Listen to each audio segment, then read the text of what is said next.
নমস্কার, আমি তনুশ্রী। আমার চ্যানেলে আপনাদের স্বাগত জানাই। আশা করি সবাই ভালো আছেন। আজকে লোটে মাছের একটা রেসিপি করেছি। এর আগে দুটো রেসিপি আমি শেয়ার করেছি, তো এটা একেবারে অন্যরকম রেসিপি। তো সেটার নাম দিয়েছি লোটে মাছের ঝাল, একটু অন্যরকম পদ্ধতিতে বানানো। তো চলুন দেখে নিন কীভাবে আমি বানাচ্ছি, আর অবশ্যই বাড়িতে একবার ট্রাই করে দেখবেন, অসম্ভব সুন্দর হয় খেতে। তো চলুন দেখে নিন। তার জন্য নিয়ে নিয়েছি লোটে মাছ। আমি 600 গ্রামের মতো মাছ নিয়েছি।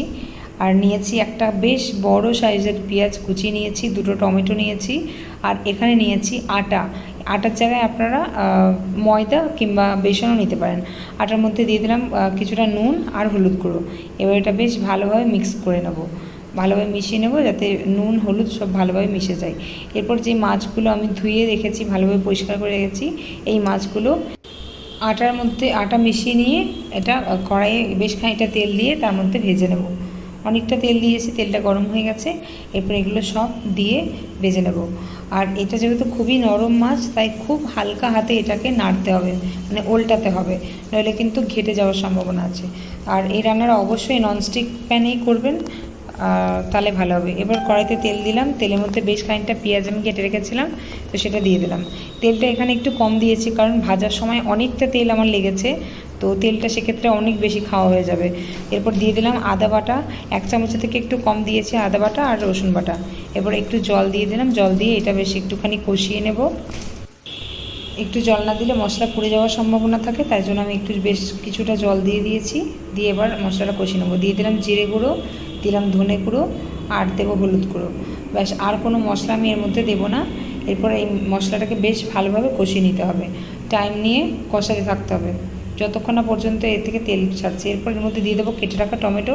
আর টমেটো দেওয়ার পরে সবসময় আমি নুন দিই, আর নুনটা এর আগে দিই না। নুনটা এই সময় দিলে কি টমেটোটা বেশ ভালোভাবে গলে যায়। তো দেখুন, আমি ঢাকা দিয়ে মশলাটা অনেকক্ষণ কষিয়ে নিয়েছি। আর এরপর দিয়ে দিলাম 4টে কাঁচা লঙ্কা। লঙ্কাটা আমি ছিঁড়ে দিইনি, পরে এটাকে ফাটিয়ে নেব।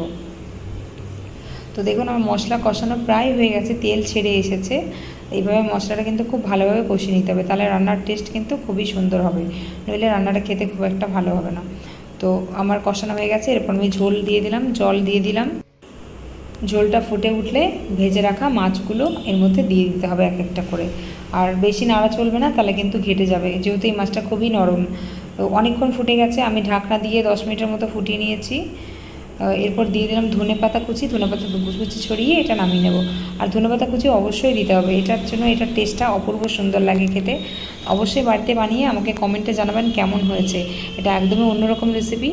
তো ভালো লাগলে অবশ্যই লাইক কমেন্ট শেয়ার করে দেবেন, এবং আমার চ্যানেলটিকে সাবস্ক্রাইব করে দিয়ে পাশে থাকা বেল আইকনটি প্রেস করে দেবেন, যাতে আমার রান্নার ভিডিও সমস্ত নোটিফিকেশান আপনার কাছে সবার আগে পৌঁছয়।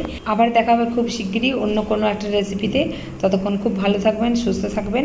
আমার ভিডিওটি দেখার জন্য অসংখ্য ধন্যবাদ।